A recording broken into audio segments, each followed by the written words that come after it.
우리가 지난달에까지 내가 이제 누구인지 알았습니다. 그리스도인의 정체성에 대해서 말씀을 나눴습니다. 이제 그 다음에 무슨 말씀을 전할지 고민을 많이 했는데요. 이 설교자가 설교 본문 정하는 것이 쉽지 않습니다. 많은 기도와 고민이 필요해요. 그래서 이제 새벽에 제가 기도했어요. 무슨 말씀 전할까요? 근데 제 마음에 예수님에 관한 말씀, 복음서를 전하라는 그런 마음을 주셨습니다. 자, 그런데 복음서가 하나가 아니잖아요. 복음서가 몇 개예요? 3개? 복음서가 3개입니까? 아이고, 큰일인데 우리 교회가. 자, 복음서가 몇 개예요? 신약의 복음서가 몇 개예요? 네, 마태, 마가, 누가, 요한. 네, 기억하세요. 마태, 마가, 누가, 요한. 4개가 있죠. 그래서 4개가 있는데 무슨 말씀을 전할까? 네, 그러다가 마가복음으로 정했습니다. 왜 마가복음인가? 먼저 2가지 이유가 있어요. 먼저는 마가복음이 원조이기 때문에 그래요. 우리 한국 사람 원조 좋아하죠? 원조 감자탕, 원조 추어탕, 원조 족발. 예. 복음서 중에 마가복음이 원조입니다. 마태, 마가, 누가, 요한 중에 제일 먼저 기록된 복음서가 뭐예요? 마가복음이다. 기억하세요. 마가복음이 제일 먼저 기록되었다. 또 다른 이유는 제일 짧아요. 네, 마태복음 몇 장? 28장. 누가복음 몇 장? 24장. 요한복음 21장. 마가복음은 몇 장입니까? 16장. 네, 마가복음 16장. 제일 짧아요. 그래서 제가 처음으로 이제 복음서 전체를 강론하려고 하는데 마태복음, 긴 마태복음보다는 짧은 마가복음이 좋겠다 해서 이제 마가복음을 전하고자 합니다. 자, 오늘부터 마가복음을 전할 텐데요. 마가복음을 통해서 예수님에 대한 지식이 더욱더 풍성해지시는 저와 여러분이 되시기를 주님의 이름으로 축원합니다. 네. 자, 제가 한 가지 여쭐게요. 복음. 지금 복음 얘기를 하는데 복음이란 단어의 뜻이 뭘까요? 복음이 무슨 뜻입니까?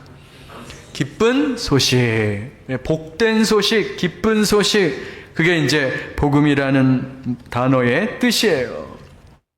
우리 실제 생활 속에서 복음, 수험생들의 복음은 대학 합격 소식이겠죠. 기쁜 소식이죠.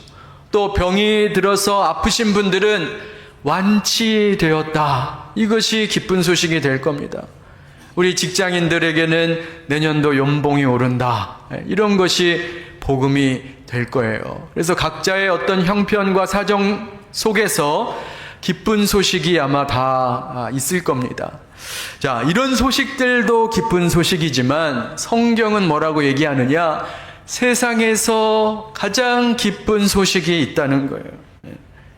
다른 어떤 소식보다 기쁜 소식이 있는데 그것을 복음, 영어로 굿뉴스, 헬라어로 유앙겔리온이라 이렇게 표현하고 있습니다. 우리 1절 말씀 같이 한번 읽겠습니다. 1절입니다. 자, 시작.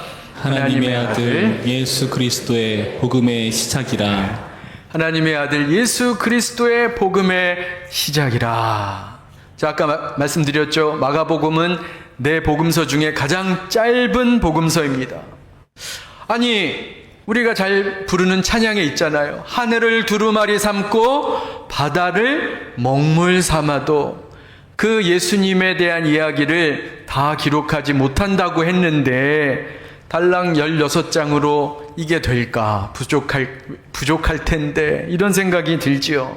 왜 마가가 이렇게 짧게 복음서를 기록했는가? 거기에는 시대적인 배경이 있어요. 마가가 이 복음서를 기록할 때가 AD 65년경이었는데 그때 기독교의 교회에 대한 큰 핍박이 있었습니다. 당시 황제가 네로 황제였는데 그 로마에서 큰 화재가 발생했어요. 대화재가 발생했는데 이 네로 황제가 그 화재의 원인이 기독교인들에게 있다. 이렇게 뒤집어 씌워서 엄청난 박해와 핍박이 시작되었습니다. 자, 그러니까 마가복음이 기록된 당시의 시대 상황이 평온한 시대가 아니었어요. 굉장히 긴박하고 긴급하고 절박한 그런 시대적 상황을 갖고 있었어요. 자, 그런 상황 속에서 복음을 전한 겁니다. 2001년 9.11 테러 사건 아시죠? 그 사건 직후에 맨하탄 타임스퀘어 교회에 카토 콜런 목사님이 아주 유명한 설교를 하셨어요. Run for your life라는 설교를 하셨는데, 이분이 무너지는 그 쌍둥이 테러 사건을 보면서 이런 영감을 얻으셨어요. 이분이 보셨는데, 당시에 쌍둥이 빌딩이 무너질 때 한 소방관이 그 주변의 사람들에게 피하라고 외치고 다녔습니다. 근데 여러분 생각해 보세요. 그 소방관이 사람들에게 뭐라고 얘기를 했겠습니까? Ladies and gentlemen, 신사숙녀 여러분, 지금 여기는 위험한 지역이오니 안전한 곳으로 대피하시기 바랍니다. 이렇게 말했을까요? 아니죠. 그 긴박하고 지금 죽느냐 사느냐의 순간인데 그렇게 장황하게 길게 설명할 수가 없는 거예요. 소방관이 뭐라고 외쳤냐? Run! Run! Run for your life! 이렇게 외치는 거예요. 사람들에게. 빨리 살려면 도망치라는 거예요. 그런 다급한 마음으로 소방관이 피하라는 소리를 외쳤습니다. 마가도 마찬가지죠. 마가복음도 마찬가지. 긴급한 상황에, 절박한 상황에서 길게 설명할 수가 없는 거예요. 바로 복음을 제시하는 겁니다. 그래서 마태복음, 누가복음에 보면 예수님의 탄생과 어린 이야기 쭉 이야기가 나오죠. 마가복음에는 없어요. 그냥 바로 예수님의 공생의 복음의 내용으로 들어가는 것을 보게 돼요. 자, 그래서 하나님의 아들 예수 그리스도의 복음의 시작이라. 복음의 시작이라. 여러분, 복음의 핵심은 뭐예요? 예수 그리스도. 복음의 핵심은 예수 그리스도예요. 당연하죠. 예수 그리스도, 그분이 바로 복음의 핵심입니다. 그리고 나서 복음의 핵심 예수 그리스도를 통해 우리에게 베풀어 주시는 두 가지의 놀라운 은혜, 그것을 마가가 제시하고 있어요. 그 두 가지의 은혜가 뭐냐? 첫 번째는 회개의 세례고 두 번째는 성령의 세례입니다. 이것이 우리에게 굉장히 기쁜 소식인 거예요. 첫 번째로 세상에서 가장 기쁜 소식, 회개의 세례. 이것은 다른 말로 하면 죄사함의 은혜를 받으라는 거예요. 한번 따라해 보겠습니다. 죄사함의 은혜를 받으라. 네. 죄사함의 은혜를 받으라는 거예요. 회개하라는 말은 다른 말로 죄사함의 은혜를 받으라는 것입니다. 우리 마가복음 1장 2절에서 4절 말씀 교독하겠습니다. 교독. 선지자 이사야의 글에 보라, 내가 내 사자를 내 앞에 보내노니 그가 내 길을 준비하리라. 광야에 외치는 자의 소리가 있어 이르되 너희는 주의 길을 준비하라. 그의 오실 길을 곧게 하라. 기록된 것과 같이. 다 같이요. 세례 요한이 광야에 이르러 죄 사함을 받게 하는 회개의 세례를 전파하니. 세례 요한이 예수님의 길을 예비하는 사명을 감당합니다. 그래서 그 사명이 뭐냐? 회개의 세례를 전파하는 거예요. 세례 요한이 광야에서 이렇게 선포하는 거예요. 회개하라, 천국이 가까웠느니라. 그래서 그 가르침을 들은 많은 사람들이 요단강에 와서 세례를 받습니다. 자신이 죄인임을 고백하고 회개하고 물세례를 받는 거예요. 이게 이제 회개의 세례입니다. 오늘날 우리도 회개라는 말을 많이 사용하지요. 여러분 기도하실 때도 회개합니다. 설교할 때도 회개하세요. 설교에 대한 회개에 대한 이야기를 우리가 많이 해요. 그런데 문제는 뭐냐? 회개의 온전한 의미를 모르는 경우가 많다는 거예요. 회개를 그냥 잘못한 것, 죄 지은 것을 후회하는 정도로 생각하는 경우가 많다는 겁니다. 양심의 가책을 느끼면 내가 회개했다. 이렇게 생각하는 거예요. 그런데 그것은 회개의 일부분이에요. 그건 한 부분입니다. 여러분, 세상 사람들도 양심의 가책은 가져요. 죄에 대해서 후회합니다. 무슬림도 불교도도 양심의 가책 느낍니다. 그렇다고 해서 그것을 회개라고 하지 않아요. 성경에서 말하는 회개의 가장 중요한 부분은 자신의 죄를 깨닫고 고백하고 인정할 뿐만 아니라 한 걸음 더 나아가서 죄 사함의 은혜를 누리는 것. 이것이 바로 회개의 가장 중요한 부분이에요. 그래서 아까 나오죠. 죄 사함을 받게 하는 회개의 세례다. 이렇게 말하고 있는 거예요. 여러분, 단순히 내가 잘못했다, 죄를 지었다, 그것만 생각해서는 안 된다는 거예요. 거기서 한 걸음 더 나아가서 내 죄가 예수 그리스도의 십자가로 말미암아 사함을 받았고 용서함을 받았고 내 죄의 문제를 해결받았다. 이것이 바로 죄사함의 은혜인 줄로 믿습니다.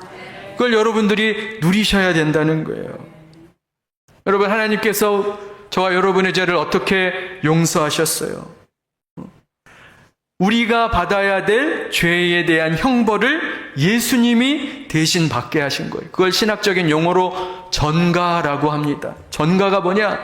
우리의 죄가 있잖아요. 이 죄에 임하는 하나님의 진노, 하나님의 이 징벌이 하나님께서 우리의 죄를 예수님께로 옮겨주신 거예요. 이것을 전가라고 해요. 그래서 내가 받아야 할 형벌을 예수님이 대신 받으신 거예요. 우리 베드로전서 2장 24절 같이 함께 읽겠습니다. 자, 시작. 친히 나무에 달려 그 몸으로 우리 죄를 담당하셨으니 이는 우리로 죄에 대하여 죽고 의에 대하여 살게 하려 하심이라. 그가 채찍에 맞음으로 너희는 나음을 얻었나니. 우리 죄를 담당하셨다는 거예요. 에베소서 1장 7절에도 우리는 그리스도 안에서 그의 은혜의 풍성함을 따라 그의 피로 말미암아 속량 곧 죄사함을 받았느니라. 그래서 여러분들, 내가 죄를 깨닫는 것뿐만 아니라 그 죄가 예수 그리스도의 십자가의 은혜로 용서함을 받았다. 여기까지 가야 그게 온전한 회개가 되는 거예요. 종교개혁자 마틴 루터는 원래 천주교 신부였습니다. 그는 늘 회개의 삶을 살았어요. 뭐냐면 하루도 빠짐없이 자신이 죄인이라는 것을 고백하고 살았습니다. 하지만 죄사함의 은혜를 누리지 못했어요. 그래서 늘 죄의식 속에 갇혀 살았어요. 왜 그랬습니까? 왜 그래요? 자신의 죄를 자기가 해결하려고 하는 거예요. 이 내 죄를 내가 해결하고 내가 감당하려고 하는데 그게 해결이 안 되는 거예요. 그래서 루터가 어떻게 했습니까? 로마에 있는 바티칸 그 대성당에 28개의 계단이 있어요. 그런데 그 28개의 계단을 무릎으로 기어 올랐습니다. 그렇게 해서 자기가 죄 문제를 해결하려고 한 거예요. 그래서 무릎에 멍이 들고 피가 나고, 하지만 여전히 그 죄의 문제를 해결하지는 못했어요. 늘 죄의식 속에 살았습니다. 자, 그러던 어느 날 로마서 말씀이 루터의 머릿속에 섬광과 같이 다가왔어요. 마음속에. 뭡니까? 오직 의인은 믿음으로 말미암아 살리라. 루터가 깨달았어요. 그렇구나. 이 죄의 문제는 내가 해결할 수 있는 게 아니구나. 예수 그리스도의 십자가를 믿는 그 믿음으로, 예수 그리스도의 은혜로 내 죄 문제가 해결되는구나. 이것을 깨닫게 된 겁니다. 드디어 죄사함의 은혜를 맛보게 된 거예요. 여러분, 우리도 마찬가지죠. 우리 자신을 돌아보면 참 우리가 얼마나 뼛속까지 죄인인지 모릅니다. 저 자신을 봐도 그래요. 제가 뭐 세상에 감옥 갈 만한 죄를 짓지는 않았죠. 또 목사라고 인정하고 또 존중해 주는 그런 위치에 있습니다. 그러나 제가 어떤 사람인지는 제가 잘 알잖아요. 저는 어떤 사람인가? 마음으로 수십 번, 수백 번 사람을 죽인 살인자입니다. 또 마음으로 간음자요, 마음으로 하나님을 부인했던 사람이에요. 제가 하나님 앞에 그런 죄인이에요. 그래서 이렇게 내가 하나님의 진노를 받을 수밖에 없는 뼛속까지 죄인이라는 것을 깨닫고 자백하는 것이 회개의 시작이에요.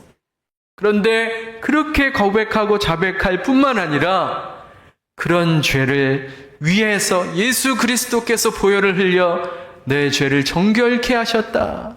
이 죄사함의 은혜까지 나아가셔야 한다는 겁니다. 우리 잠언서 28장 13절 말씀 같이 한번 읽겠습니다. 자, 시작. 자기의 죄를 숨기는 자는 형통하지 못하나 죄를 자복하고 버리는 자는 불쌍히 여김을 받으리라. 요한 1서 1장 9절도 있습니다. 만일 우리가 우리 죄를 자백하면 그는 미쁘시고 의로우사 우리 죄를 사하시며 우리를 모든 불의에서 깨끗하게 하실 것이요. 그래서 여러분, 죄를 고백하고 인정하는 것뿐만 아니라 한 걸음 더 나아가서 그렇구나, 비록 내가 죄 중에 살고 죄를 먹고 마시지만 그래도 예수 그리스도의 보혈로 나는 정결케 되었다. 이런 죄사함의 은혜가 저와 여러분에게 충만하시기를 주님의 이름으로 축원합니다. 그게 죄사함의 은혜예요. 그걸 누리셔야 돼요. 그리고 그 죄사함의 은혜를 입은 자로서 내가 은혜를 받았잖아요. 그것이 감사하잖아요. 그렇다면 이제는 다시는 똑같은 죄를 범치 않으리라. 그래서 죄와 싸우고 또 애쓰고 힘쓰는 그것이 바로 회개라는 것입니다. 두 번째로 우리에게 주시는 기쁜 소식 두 번째는 우리에게 성령의 세례를 주신다는 거예요. 그럼 도대체 성령 세례란 무엇인가? 마가복음 1장 8절에 요한이 이렇게 말했어요. 나는 너희에게 물로 세례를 베풀었거니와 그는, 예수님은 너희에게 성령으로 세례를 베푸시리라. 자신은 물로 세례를 주지만 예수님은 성령으로 세례를 베푸신다. 그럼 성령 세례가 뭐냐? 그 다음에 바로 예수님이 친히 자신의 삶을 통해서 성령 세례가 무엇인지 보여주십니다. 그게 9절에서 11절까지의 말씀이에요. 이거는 교독하겠습니다. 교독. 그때에 예수께서 갈릴리 나사렛으로부터 와서 요단강에서 요한에게 세례를 받으시고 곧 물에서 올라오실새 하늘이 갈라짐과 성령이 비둘기같이 자기에게 내려오심을 보시더니 다 같이요. 하늘로부터 소리가 나기를 너는 내 사랑하는 아들이라 내가 너를 기뻐하노라 하시니라. 자, 예수님이 회개의 세례, 물 세례를 받으실 필요가 있습니까? 없습니까? 예수님은 필요가 없으시죠. 죄가 없으시잖아요. 그런데 예수님이 요단강에서 세례 요한에게 세례를 받으세요. 그 이유는 하나님의 뜻을 이루기 위해서 받으셨는데, 그렇게 물 세례를 받는데 어떤 일이 일어나느냐? 물 세례를 받는 순간에 하늘이 열리고 예수님께 성령 세례가 임하는 거예요. 어떻게 임하는가? 성령이 어떻게 임해요? 비둘기 같이 임했다 그랬어요. 비둘기 같이 임했다. 그러면서 하늘에서 소리가 나는데 이는 내 사랑하는 아들이라. 하나님이 성자 하나님 예수 그리스도에 대한 성부 하나님의 사랑을 표현하고 있는 겁니다. 여러분, 이게 바로 성령 세례의 의미예요. 성부 하나님께서 성자 하나님에 대한 아버지의 사랑을 확실하게 확인시켜주는 것, 이것이 바로 성령 세례이다. 예수님은 하나님의 사랑을 받는 자이다. 예수님은 하나님이 기뻐하시는 자이다. 지금 이렇게 하늘에서 선포하고 있는 거예요. 우리가 이런 질문 많이 하죠. 물 세례는 뭐고 성령 세례는 뭡니까? 같은 겁니까? 다른 겁니까? 지금 보니까 거의 동시에 일어났지요. 제가 이제 정확하게 말씀드리면 성령으로 거듭난 자에게, 성령 세례를 받은 자에게 목사가 그것을 잘 분별해서 물 세례라는 예식을 베푸는 겁니다. 그래서 물 세례가 눈에 보이는 예식이라면 성령 세례는 예수를 믿고 영접한 자에게 일어나는 보이지 않는 세례다. 이렇게 이해를 하시면 돼요. 자, 그리고 물 세례는 물을 붓지요. 성령 세례는 뭘 붓느냐? 성령을 붓는데 그 내용이 하나님의 사랑을 붓는 겁니다.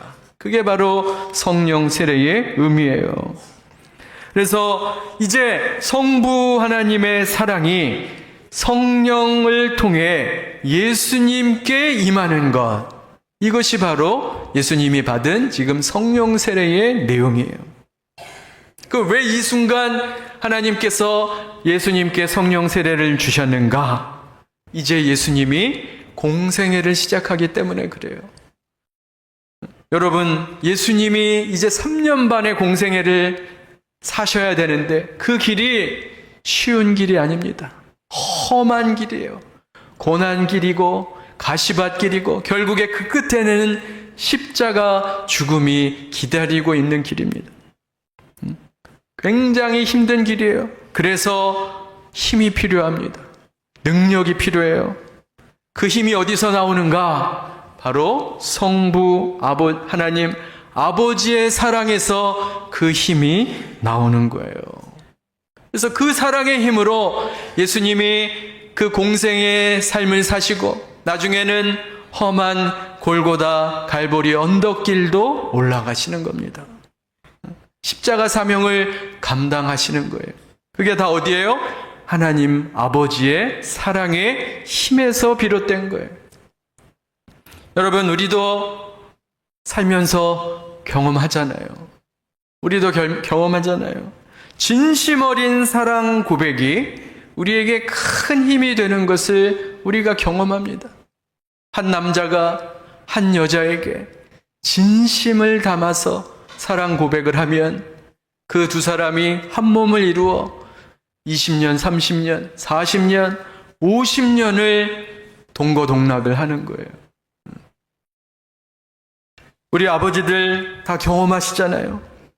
직장 생활이 얼마나 힘들어요. 이놈의 직장, 내가 때려친다, 이런 생각 한두 번 한 게 아니잖아요. 그런데 집에 돌아오니까 딸내미가 아빠 힘내세요, 아빠 사랑해요, 그 말 한마디면 그 피곤함이 다 풀어지고 직장 생활을 넉넉하게 감당하는 것 아닙니까?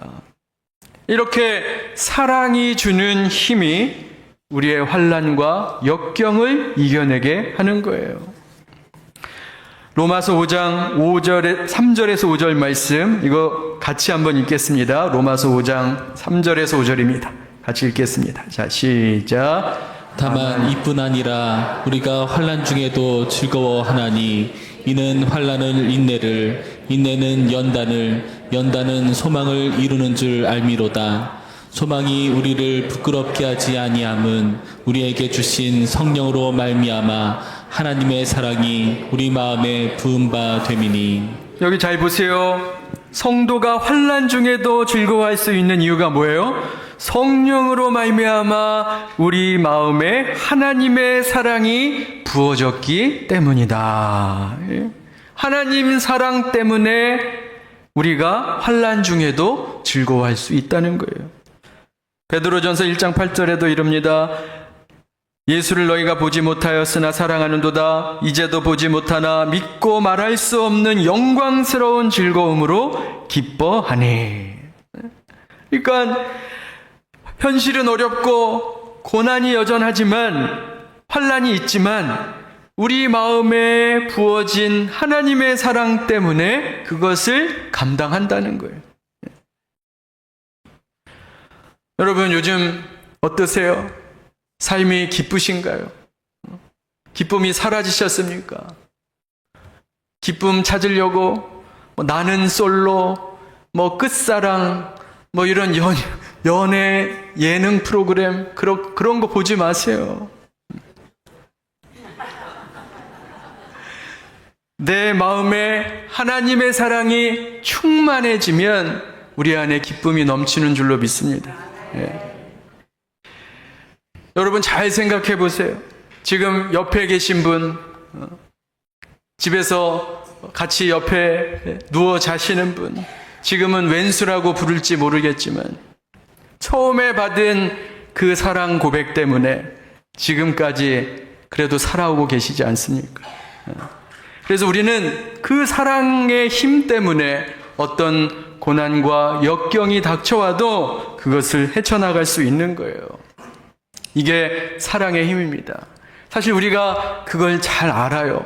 근데 알면서도 잘 실천하지 못하고 살아갈 때가 너무나도 많습니다. 여러분은 잘 하실지 모르겠는데 저는 잘 못해요. 그래서 계속 해보려고 노력 중입니다. 여러분, 가정이 부부가 환난과 어려움을 닥치면, 힘든 현실 속에서 어려움이 있으면 여보 사랑해, 수고해, 이 한마디만 하면 이 한마디에 힘을 얻고 어려움을 극복해 나갈 수 있는데 이 한마디 하는 게 참 쉽지 않은 거예요. 이게 참 어렵습니다. 여러분, 그런데 하나님께서는 성령을 통해 우리에게 끊임없이 하나님의 사랑을 우리에게 확증해 주신다는 거예요. 우리에게 그 하나님의 사랑을 부어주신다는 것을 우리에게 말씀하고 있어요. 그래서 여러분이 하나님 힘든 상황 속에서 견뎌내고 이겨낼 수 있는 유일한 힘은 우리 마음에 부어지는, 성령을 통해 부어지는 하나님의 사랑의 힘으로 넉넉히 견뎌낼 줄로 믿습니다. 그게 사랑의 힘이에요. 이제 말씀을 맺고자 합니다. 우리가 오늘 두 가지 배웠죠. 우리 세상에서 가장 기쁜 소식, 복음이에요. 그런데 그 예수 그리스도를 통해서 주어진 두 가지 큰 놀라운 은혜, 죄사함의 은혜를 누리셔야 되고요. 두 번째는 성령을 통해 하나님의 사랑을 경험하셔야 됩니다. 제가 몇 번 간증했던 것 같은데, 저는 어렸을 때 저희 아버지가 목사였지만 저는 절대 목사 안 한다 그랬어요. 절대 목사 안 하고 세상에 제일 싫어하는 게 목사였어요. 그런 제가 지금 목사가 되어서 이렇게 말씀을 전하고 있습니다. 이렇게 목사의 길을 가고 있어요. 왜 그러냐? 제 마음에 하나님의 사랑이 부어졌기 때문에 그런 거예요. 제가 목회자로 살아보니까 목회자로 사는 것이 쉽지 않습니다. 제가 가지고 있는 능력이나 자질로는 버거울 때가 많아요. 그럼에도 불구하고 제가 감당할 수 있는 것은 바로 하나님의 사랑 때문이다. 여러분도 똑같으실 거예요. 여러분의 삶이 만만치 않죠? 힘든 일이 많습니다. 어느 것 하나 쉽지가 않아요.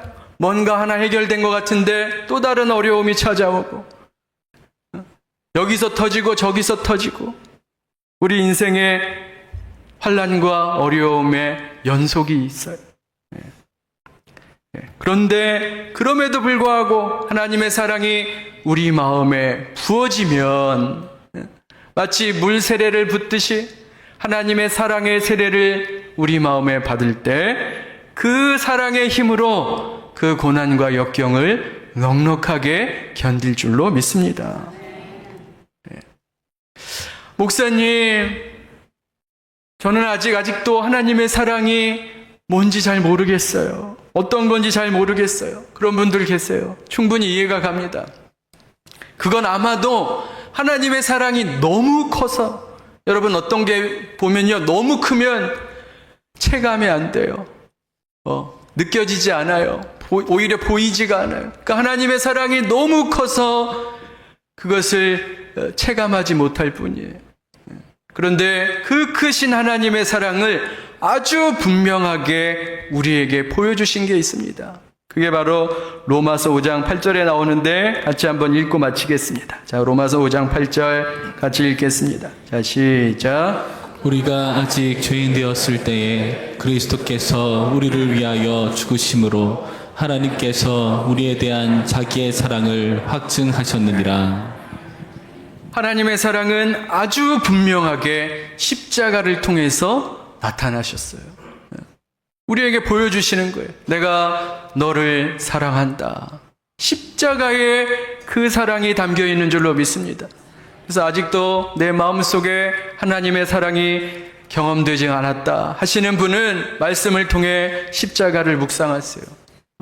예수 그리스도의 십자가, 그 죽으심이 바로 나를 위한 사건이라는 것을 깨달으시기를 바랍니다.